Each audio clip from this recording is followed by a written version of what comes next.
You're watching the FARC Elite Series, powered by Smash Beer on OEN. Brought to you this week by The Home House, where we have all kinds of tools, both on the shelves and walking through our doors. Let's have a look at the highlights of race number 30 in the championship, 50-50 sprint number 1 of the Bert's Used Lingerie 100, here at the historic and antiquated 7077 Speedway in Cambridge, Ohio. Monica Rook started on pole, and she pulled out to the lead, but John Hawks turns Joel Rodriguez around, entering turn 3 on lap 1. Allie Riggs into the wall and upside down. Riggs and Rodriguez already done for the day. Rodriguez picked up 2 second-place finishes at the Carl Superstore in Riverside last week. Laura Cyrus comes after Monica Rook for the lead after the restart. Here comes Leslie Riggs in the 64, following through to second. Rip Tyler stuck on top of a 4-wide situation. He runs wide, hits the dirt banking in turn 1, and he's going to lose quite a bit of ground. Leslie Riggs got by Laura Cyrus for the lead. Isaac Leitner makes his way to second, and he's going to try to chase down the 64. Anthony Griffith with a problem. He's slow off of turn 2. He gets hit by Lev Azarov. The track is blocked. Several cars pile in. Reed Bullitt, Lucas Sweeney, Gabriel Messina, and Zach Webster, amongst several others.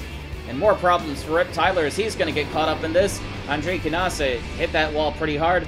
Rip Tyler almost rolls the Leapin' Lizard Leonard over. Jared Pierce and Neil Miller come sliding in. Trey Ashby smashes into that tire wall at the exit of turn 4 as he tries to get away from this mess.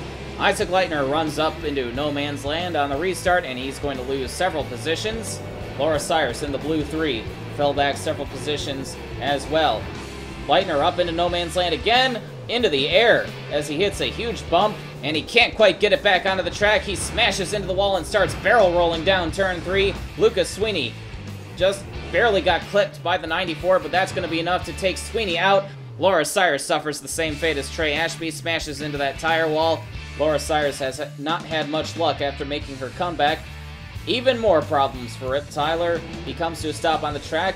They had to wave off the restart for that, but here comes Brenda Riggs once the race does get going again, passing her daughter Leslie for the lead. It's not surprising to see these two up front, the Riggs family coming from a dirt racing background, but Leslie Riggs is dropping back. She's already down to about 15th at the halfway point, and she's continuing to lose positions as she runs up into no man's land.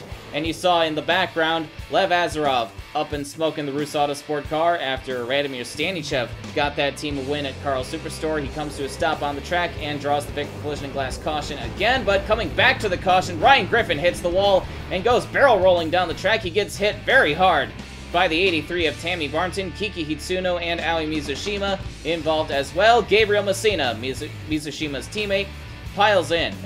And Tom Brighton in the 100 for the racing team got a piece of that as well. Brenda Riggs continues to lead after the restart. She's got a couple lapped cars, Anthony Griffith and Scott Dollitz in between herself and the rest of the field. In the meantime, battle for second is on between Monica Rook and Libby Bell. Rook pulling ahead.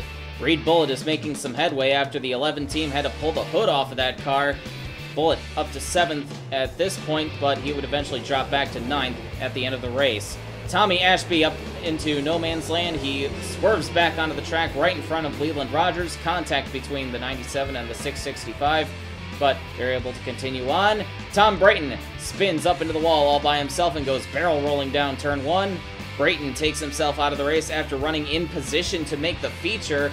A very surprising accomplishment by the 100 team, but it just wasn't meant to be. Brenda Riggs continues to lead with 4 laps to go, but Zach Webster gets into the back of Libby Bell, making a very aggressive move for second, and that's going to shove Kiki Hitsuno wide and into the end of the tire wall. Hitsuno was running 20th a lap down.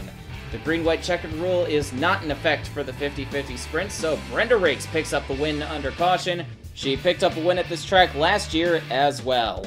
Zach Webster, Libby Bell, Vincenzo Focusato, and points leader Ryan Matthews made up the rest of the top 5.